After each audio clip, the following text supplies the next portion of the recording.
Hello everyone. आज हम लोग का एक नया टॉपिक होगा मीटर ब्रिज या slide wire bridge. Metre bridge आपका इस चैप्टर का सबसे इम्पॉर्टेंट टॉपिक होता है और मीटर ब्रिज के हेल्प से आप कई सारे प्रैक्टिकल कर सकते हैं आपके प्रैक्टिकल रूम में। मीटर ब्रिज के हेल्प से हम करते क्या हैं, तो हम ये कहते हैं कि मीटर ब्रिज एक ऐसा इंस्ट्रूमेंट होता है जिसके हेल्प से हम किसी वायर का अननोन रेजिस्टेंस फाइंड कर सकते हैं। कोई भी वायर आपको गिवन है, उसका रेजिस्टेंस आपको नहीं पता है, तो मीटर ब्रिज के हेल्प से उसका रेजिस्टेंस आप पता कर सकते हैं। मीटर ब्रिज के हेल्प से आप series combination of resistances, parallel combination of resistances को प्रूव कर सकते हैं। और मीटर ब्रिज ही एक ऐसा इंस्ट्रूमेंट है जिसके हेल्प से आप किसी भी मटेरियल का रेजिस्टिविटी फाइंड कर सकते हैं। तो मीटर ब्रिज के प्रिंसिपल क्या हो सकते हैं, तो हम बोलते हैं कि मीटर ब्रिज आपका जो वेट स्टोन ब्रिज होता है उसके प्रिंसिपल पर वर्क करता है। मतलब वेट स्टोन ब्रिज का जो प्रैक्टिकल फॉर्म है उसे ही हम मीटर ब्रिज बोल सकते हैं। तो हम जैसे वेट स्टोन ब्रिज में पढ़े थे कि अगर 4 रेजिस्टेंस है तो चारों का साइड का जो रेशियो होता है, रेजिस्टेंस का रेशियो, वो इक्वल होता है।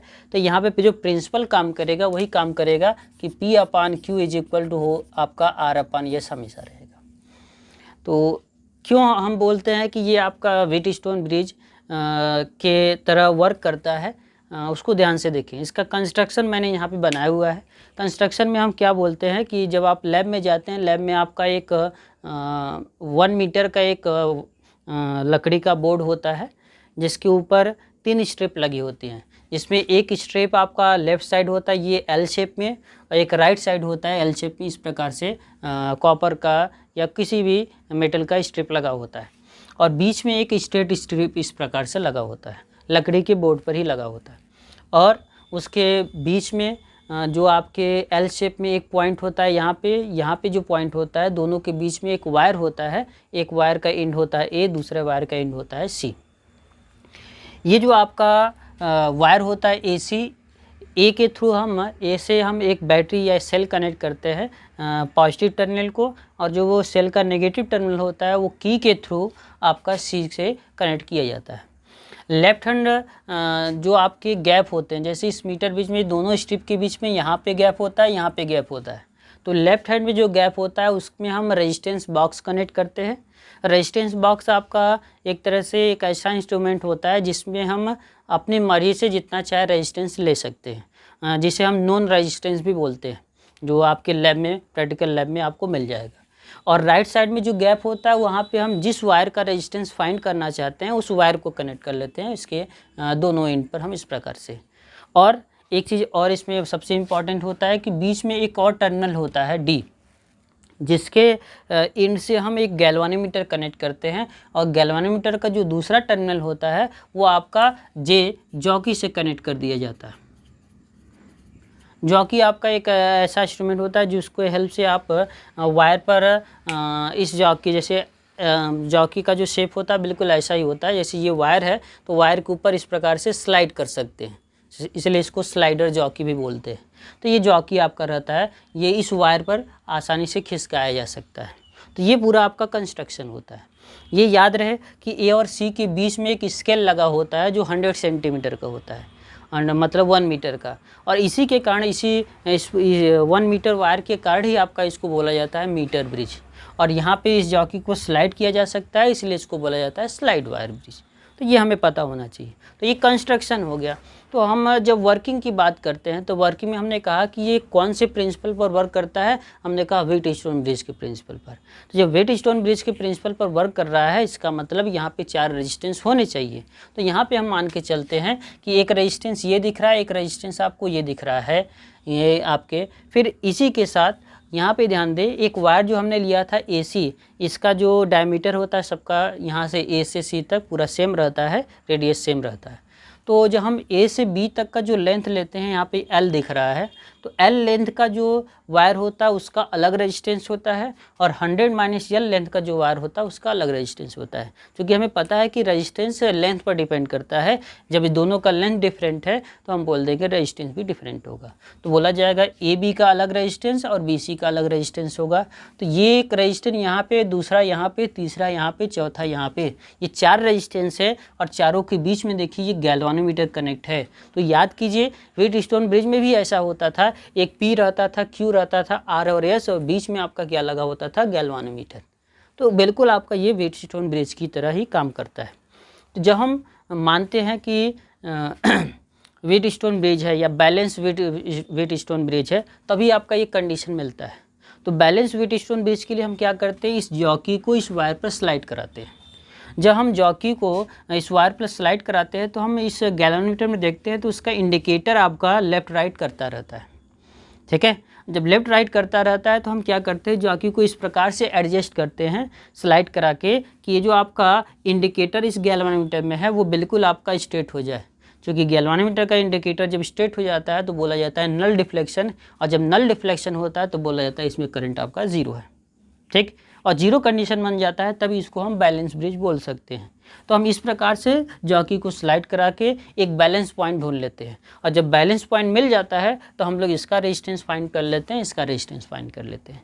तो जब हम रेजिस्टेंस निकालते हैं AB का, तो हम निकाल लेते हैं रेजिस्टेंस ऑफ AB, और जब हम AB का रेजिस्टेंस देखते हैं तो हम कहते हैं P। तो ये बोला जाएगा ये P डिपेंड किस पर करेगा, P डिपेंड करेगा L पर। लेकिन क्रॉस सेक्शनल एरिया सभी जगह सेम है, इसका भी सेम है, तो इसीलिए क्रॉस सेक्शनल एरिया मैं नहीं लिखता हूँ। मैं मान लेता हूँ जो P है वो लेंथ पर डिपेंड करेगा, और जब लेंथ पर डिपेंड करेगा तो जो P की वैल्यू आएगी वो कोई कांस्टेंट टर्म आ सकता है। हम मान लेते हैं कांस्टेंट टर्म क्या आ रहा है, K। तो K इंटू L सपोज कर लेते हैं, ये इक्वेशन फर्स्ट है। हमें पता चल गया इस वायर का रेजिस्टेंस आपका कितना है, KL है।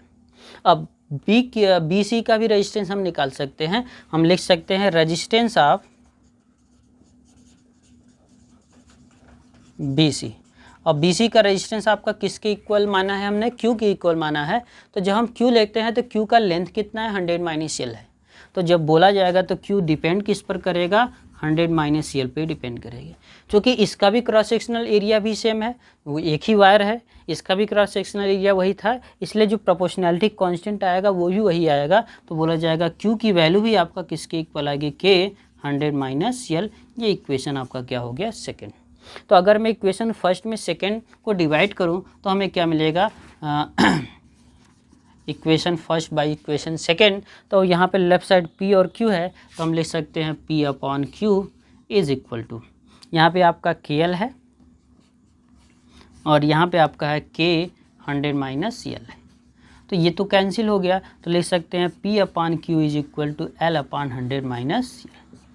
तो हमने ये निकाल लिया कि इन दोनों रेजिस्टेंस का जो रेशियो है, मतलब AB वायर का रेजिस्टेंस और BC वायर के रेजिस्टेंस का रेशियो आपका क्या है, L अपॉन 100 माइनस L।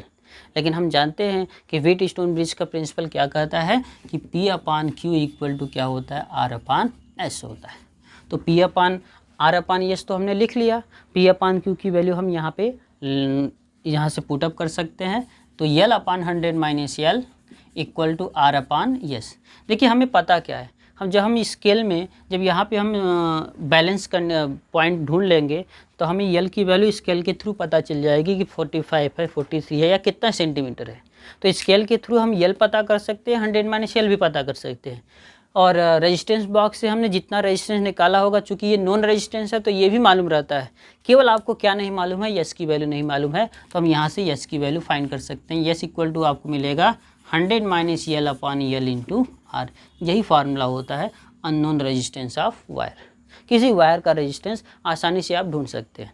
अब देखिए, अगर आपको प्रैक्टिकल रूम में जाकर इसको फाइंड करना है तो कैसे फाइंड करेंगे, आपको बस जॉकी को क्या करना है, स्लाइड कराना है, नल डिफ्लेक्शन ढूंढना है, जीरो डिफ्लेक्शन को ढूंढना है। अगर मान लीजिए मैंने यहाँ पे 40 सेंटीमीटर पर हमने नल डिफ्लेक्शन ढूंढ लिया तो L की वैल्यू क्या हो जाएगी, 40, तो ये कितना हो जाएगा आपका 60।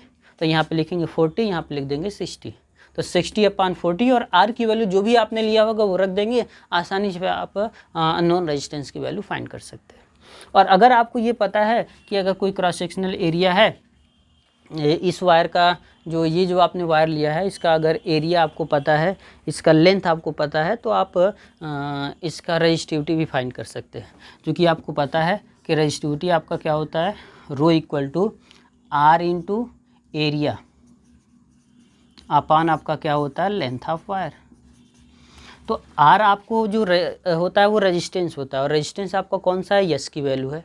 तो हम ये यस के प्लेस पे ये टोटल जो यहाँ पे रख सकते हैं, तो हम लिखेंगे 100 माइनस यल आर अपान क्या लिख देंगे, यल इनटू एरिया मान लीजिए आपका पाई आर की सर्कुलर होता है, पाई आर स्क्वायर बोल सकते हैं, रेडियस मान लिया आर स्क्वायर, और मान लेते हैं कि इस वायर का जो रेजिस्टेंस है एल डैश है, तो ये फार्मूला बन जाएगा कि resistivity of given wire, resistivity of unknown resistance of wire 100 minus L into R divide by L into pi R square divide by L dash, जिसमें आर क्या है, इस वायर का रेडियस है, क्रॉस सेक्शनल एरिया का रेडियस है, और यल डैश आपका क्या है, इस वायर का लेंथ है। इस वायर का आपको रेजिस्टिविटी फाइंड करना है। तो आसानी से इसके हेल्प से, मीटर ब्रिज के हेल्प से आप रेजिस्टिविटी या रेजिस्टेंस फाइंड कर सकते हैं। तो ये आपका प्रैक्टिकल फॉर्म होता है, ये आपका प्रिपेयर है। Thank you.